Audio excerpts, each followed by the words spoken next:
Welcome students, myself Manu Sharma, the faculty of physics from Shri Raghunath senior secondary school.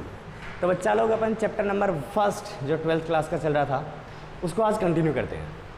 अपन ने इसमें देख लिया था इलेक्ट्रिक चार्ज क्या होता है, इलेक्ट्रिक चार्ज की प्रॉपर्टीज़ पढ़ ली थी, फ्रैंकलिन एक्सपेरिमेंट देख लिया था। यहाँ तक क्लियर है। इलेक्ट्रिक चार्ज की अपन ने 3 प्रॉपर्टीज़ देखी थी, मैं आपको फिर से थोड़ा सा रिवाइज करवा देता हूँ फटाफट। पहली प्रॉपर्टी अपन ने देखी थी क्वांटाइजेशन की, सेकंड प्रॉपर्टी अपन ने देखी थी कंजर्वेशन की, थर्ड प्रॉपर्टी अपन ने देखी थी एडिटिव नेचर, क्वांटमीकरण की का गुणधर्म था आवेश का। दूसरा जो अपना गुणधर्म था बच्चों को था संरक्षण का, आवेश क्या होता है हमेशा संरक्षित होता है किसी भी वियुक्त निकाय का। तीसरी जो अपन ने इसकी प्रॉपर्टी या गुणधर्म देखा था वो थर्ड गुणधर्म ये था कि योज्यता, आवेशों की योज्यता, किसी भी बॉडी पे जो टोटल चार्ज होता है, जो कुल आवेश होता है, विभिन्न भागों में मौजूद सभी आवेशों का बीजगणितीय जोड़ होता है। ये प्रॉपर्टीज अपन ने देख ली थी। अब अपन करते हैं बहुत इंपॉर्टेंट टॉपिक बच्चा लोग, कूलॉम्स लॉ, कूलॉम नियम। देखो कूलॉम्स लॉ क्या बताता है। मान लो आपके पास में 2 चार्जेज हैं, मान लो ये आपके पास में एक 10 माइक्रोकूलम का चार्ज है, एक मान लो -2 माइक्रोकूलम का चार्ज है। ये दोनों चार्जेस कुछ डिस्टेंस पे सेपरेटेड हैं, तो ये दोनों क्या करेंगे, एक दूसरे को अट्रैक्ट करेंगे। तो ये जो अट्रैक्शन की फोर्स F होगी, इस फोर्स का मैग्नीट्यूड, परिमाण, एज वेल इसकी डायरेक्शन, इसकी दिशा कौन बताता है, कूलॉम्स लॉ अपन को बताता है। तो ये कूलॉम्स लॉ क्या काम करता है, इस फोर्स का मैग्नीट्यूड और डायरेक्शन बताने का काम करता है। अपन मान लेते हैं अपने पास में 2 पॉइंट चार्जेस हैं, बिंदु आवेश हैं Q1 और Q2। बिंदु आवेश पॉइंट चार्जेस का मतलब है कि चार्जेस की जो साइज है वो इनके बीच से डिस्टेंस जो है उससे बहुत कम है। इन चार्जेस की जो रेडियस है वो इनके बीच की डिस्टेंस से बहुत कम है। ये मान लो डिस्टेंस क्या है, इनके बीच की R है, इनके बीच की R दूरी है। R दूरी पे 2 आवेश रखे हुए हैं Q1 एंड Q2 जो कि बिंदु आवेश है, पॉइंट चार्जेस है। अब जो फोर्स एक्ट करेगी ये मे भी पॉजिटिव हो सकते हैं, मे भी नेगेटिव हो सकते हैं, कुछ भी साइन कन्वेंशन अपन इनका लेके चल सकते हैं। मैं यहाँ पे साइन कन्वेंशन डिफाइन नहीं कर रहा हूँ कि ये पॉजिटिव है कि नेगेटिव, ये नेगेटिव है कि पॉजिटिव, या दोनों पॉजिटिव दोनों नेगेटिव, कुछ भी हो सकते हैं, डजेंट मैटर। फोर्स ऑलवेज लगेगी इलेक्ट्रिक फोर्स, चाहे अट्रैक्शन की हो चाहे रिपल्शन की हो। तो देखो कूलॉम्स लॉ क्या बोलता है। कूलॉम्स लॉ 3 बातें अपन को बच्चों बताता है, उन तीनों बातों को समझते हैं पहले। According to Coulomb's law, force between 2 point charges, इन दोनों पॉइंट चार्जेस के बीच में जो फोर्स होगी, may be attractive, may be repulsive, okay, directly proportional to the product of the magnitude of 2 charges. वो जो फोर्स होगी बच्चा लोग, पहला पॉइंट मैं यहाँ लिख रहा हूँ, क्या बोल रहा है वो फोर्स F क्या होगी, डायरेक्टली प्रोपोर्शनल होगी। वह बल अनुक्रमानुपाती होगा किसके, product of the magnitude of the 2 charges, जो दोनों चार्जेस हैं उनके परिमाण के गुणन के अनुक्रमानुपाती होगा। Product of the magnitude of the 2 charges उसके प्रोपोर्शनल, पहली बात। अच्छा, दूसरी बात क्या बोल रहा है, ये बोल रहा है Coulomb's law inversely proportional to the square of the distance between them.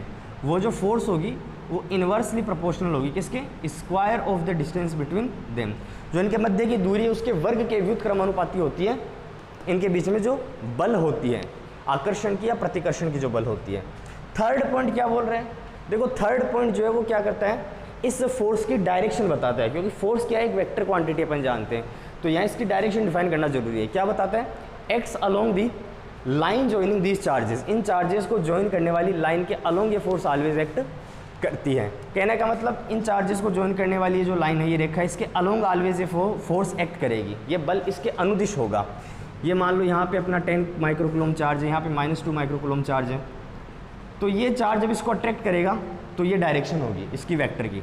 ये डायरेक्शन नहीं हो सकती, ये नहीं हो सकती, ये नहीं हो सकती, कोई डायरेक्शन नहीं होगी। इनको ज्वाइन करने वाले जो स्ट्रेट लाइन है उसके अलोंग होगी। ये पॉइंट ध्यान रखना, अपन को डायरेक्शन की बात कर रहे हैं।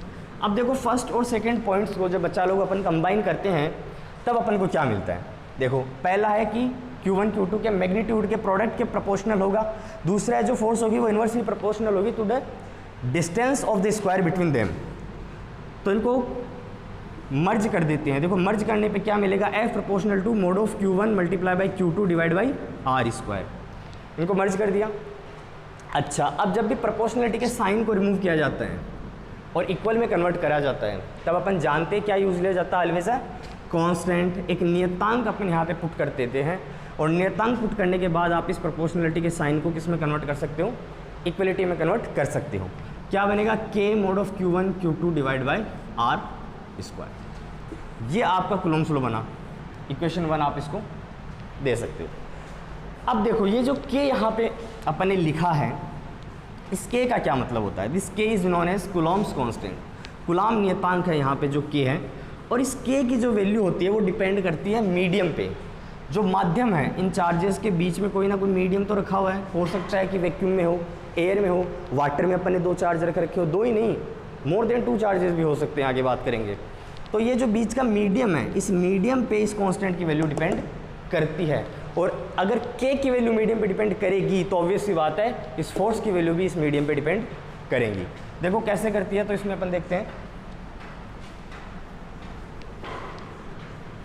ये जो के होता है इसकी वैल्यू कितनी होती है? 1/4 पाई एप्सिलॉन नॉट। ये किसके लिए होती है? वैक्यूम के लिए या एयर के लिए। निर्वात के लिए जो अपन इसकी कूलम्ब नियतांक की जो वैल्यू है वो कितनी होती है? 1/4 पाई एप्सिलॉन नॉट। ये जो एप्सिलॉन नॉट यहाँ पे है, ये कब लिया जाता है? अगर आप वैक्यूम की बात कर रहे हो तो इसको के वी भी लिख सकता हूँ। अगर के मीडियम की बात कर रहे हो तो मैं इसको के एम लिख सकता हूँ 1/4 पाई ओनली एप्सिलॉन।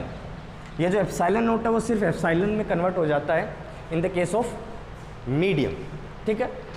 तो यहाँ पे देखो, इस एप्सिलॉन को बच्चा लोग अपन बोलते हैं permittivity of free space. Epsilon note का मतलब है परमिटिविटी ऑफ फ्री स्पेस, और एप्सिलॉन का मतलब है परमिटिविटी ऑफ मीडियम।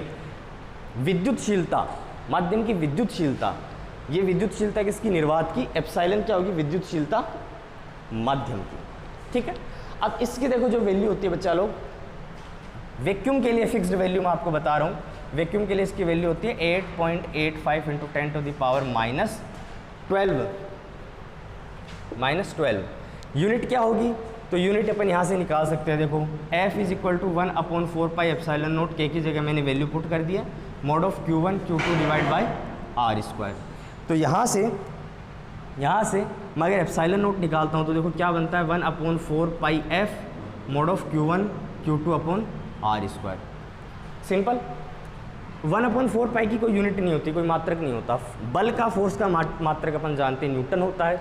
आवेश का अपन जानते हैं चार्ज का कूलम्ब होता है।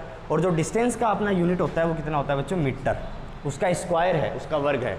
तो इसकी जो रिजल्टेंट यूनिट बनेगी वो क्या बनेगी? कूलम्ब पर न्यूटन मीटर स्क्वायर। ये वैल्यू एक्सपेरिमेंटल वैल्यू किसके लिए है? वैक्यूम के लिए। ये यहाँ से अपनी यूनिट बन के आती है, कूलम्ब पर newton metre square. Coulomb square बनेगा क्योंकि Q1 Q2 दोनों क्या है? कूलम्ब में है। तो कूलम्ब स्क्वायर पर न्यूटन मीटर स्क्वायर। चलो अब इस एप्सिलॉन नॉट की वैल्यू को जब मैं यहाँ पुट करता हूँ तो जो मेरा के बनता है वैक्यूम के लिए, वो के कितना बनता है? कूलम्ब कांस्टेंट 1/4 3.14 पाई की वैल्यू पुट कर दो, 8.85 × 10⁻12 पुट कर दो। जब इसको आप सोल्व करोगे, इस पूरी क्वांटिटी को जब सोल्व किया जाता है तो आपको आंसर मिलता है 9 × 10⁻9। यूनिट क्या होगी? देखो के जो है वो और एप्सिलॉन नॉट जो है वो इन्वर्सली प्रोपोर्शनल है, व्युत्क्रमानुपाती है। तो यहाँ जो यूनिट आप रख रहे हो ये वाली, ये जस्ट क्या हो जाएगी? फ्लिप हो जाएगी। तो आप क्या लिख दोगे इसको? न्यूटन मीटर स्क्वायर पर कूलम्ब स्क्वायर। ये वाले प्लस हो गए, ये वाला माइनस हो गया। This is the value of K for the case of vacuum. Vacuum के लिए, निर्वात के लिए जो के की वैल्यू है वो अपनी निकल के आई है 9 × 10⁻9 न्यूटन मीटर स्क्वायर पर कूलम्ब स्क्वायर। इस वैल्यू को मैं यहाँ पुट करता हूँ इक्वेशन नंबर 1 में। तो देखो क्या बनता है? F इज इक्वल टू, आप ये लिख सकते हो पहले 1/4 pi epsilon not mod of Q1 Q2 by R²। पहली एक्सप्रेशन कूलम्ब्स लॉ की, ये भी सही है, ये भी लिख सकते हो। अब 1/4 पाई एप्सिलॉन नॉट जो वैक्यूम के लिए होता है उसकी वैल्यू अपन ने निकाली, कितना होता है? 9 × 10⁻9। तो आप लिख सकते हो इसको 9 × 10⁻9 और ये mod of Q1 Q2 divide by R²। और जैसा कि अपन जानते हैं सारी यूनिट्स अगर अपन ऐसा ही सिस्टम में लेके चल रहे हैं तो बल का मात्रक भी क्या होगा? ऐसा ही में होगा, न्यूटन। तो आप आगे न्यूटन लगा सकते हो। ये दोनों एक्सप्रेशन करेक्ट है, आप ये भी लिख सकते हैं, आप ये भी लिख सकते हैं in the case of vacuum. तो ये जो फोर्स है इन चार्जेस की वैक्यूम के लिए होती है। अब नेक्स्ट लेक्चर में अपन इसमें कुछ और डीप से केसेस को डिस्कस करेंगे। अगर मान लो मीडियम आ जाए तब क्या होगा? अगर मैं यहाँ मीडियम रखता हूँ तो फोर्स में क्या चेंजिंग होगी? इंक्रीज होगी या डिक्रीज होगी? अब सोचने की बात है, अगर मीडियम डाल दिया तो ब्लॉकिंग ज़्यादा हो जाएगी उन चार्जेस के बीच में, फोर्स की। मीडियम ब्लॉक करता है, किसी भी चीज़ को हिंडर करता है, तो ब्लॉक करने की वजह से क्या होगा, ऑब्वियसली बात है फोर्स कम होगी। इसके बारे में डीप से डिस्कस करेंगे नेक्स्ट लेक्चर में कि क्यों कम होगी और कैसे कम होगी। दूसरी बात, ये परमिटिविटी जो अपन बोल रहे हैं, जो विद्युतशीलता अपन ने बोली है, ये विद्युतशीलता क्या चीज़ होती है, परमिटिविटी एक्चुअल में होती क्या है, इसके बारे में भी अपन नेक्स्ट लेक्चर में डिस्कस करेंगे। तो आप नोट्स बनाते रहिए, इन टॉपिक्स को साथ साथ में पढ़ते रहिए। कूलॉम्स लॉ बहुत इंपॉर्टेंट टॉपिक है from the exams point of view, ठीक है। तो आपसे मिलते हैं नेक्स्ट लेक्चर में। Thank you.